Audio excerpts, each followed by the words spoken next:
Team India legendary spinner Ravichandran Ashwin సంచలన నిర్ణయం తీసుకున్నాడు. కెప్టెన్ రోహిత్ శర్మ సమక్షంలోనే అతడు తన డెసిజన్ ప్రకటించాడు. సుదీర్ఘ కెరీర్ కు గుడ్ బై చెప్తున్నట్లు తెలిపారు. క్రికెట్లోని అన్ని ఫార్మాట్ల నుంచి తప్పుకుంటున్నట్టు స్పిన్నర్ అశ్విన్ తెలియజేశారు. సుదీర్ఘ కెరీర్ కు గుడ్ బై చెప్తున్నట్లు ఆయన వెల్లడించారు. అంతర్జాతీయ క్రికెటర్గా ఇదే తన చివరి రోజు అని ఆయన పేర్కొన్నారు. అశ్విన్ భారత జట్టులోకి అడుగుపెట్టి 13 ఏళ్లు కావస్తోంది. ఆస్ట్రేలియాతో 3 టెస్టులు ముగిసిన తరువాత తన నిర్ణయాన్ని ప్రకటించాడు. వెస్టిండీస్ మీద 2011లో తొలి టెస్ట్ మ్యాచ్ ఆడాడు ఆఫ్ స్పిన్నర్. ఆ తరువాత క్రమంగా వన్డే, టీ20 టీముల్లోకి ఎంట్రీ ఇచ్చాడు.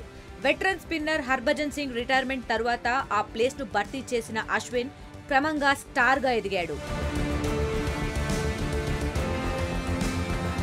బెస్ట్ బౌలర్ గా పేరు తెచ్చుకున్నాడు అశ్విన్. మొత్తంగా 106 టెస్టులు ఆడిన అశ్విన్ 537 వికెట్లు తీసి బ్యాట్ తోనూ దుమ్ము లేపాడు. 3503 పరుగులు చేశాడు. ఇందులో 6 సెంచరీలు, 14 హాఫ్ సెంచరీలు ఉన్నాయి. వన్డేల్లో 114 వికెట్లు, టీ20లో 65 వికెట్లు పడగొట్టాడు అశ్విన్. టీమిండియా స్పిన్ భారాన్ని ఏళ్లపాటు మోసిన ఈ లెజెండ్ ఫ్యాన్స్ హృదయాల్లో చిరస్థాయిగా నిలిచిపోయాడు. ఇదిలా ఉంటే అశ్విన్ వీడుకోలు నిర్ణయంపై పలువురు క్రికెటర్లు స్పందించారు. లెజెండరీ కెరియర్ ను కొనసాగించినందుకు కంగ్రాట్స్ చెప్పారు. తెలివైన బౌలర్ కు పర్యాయపదంగా అశ్విన్ నిలిచారని వారు కొనియాడారు.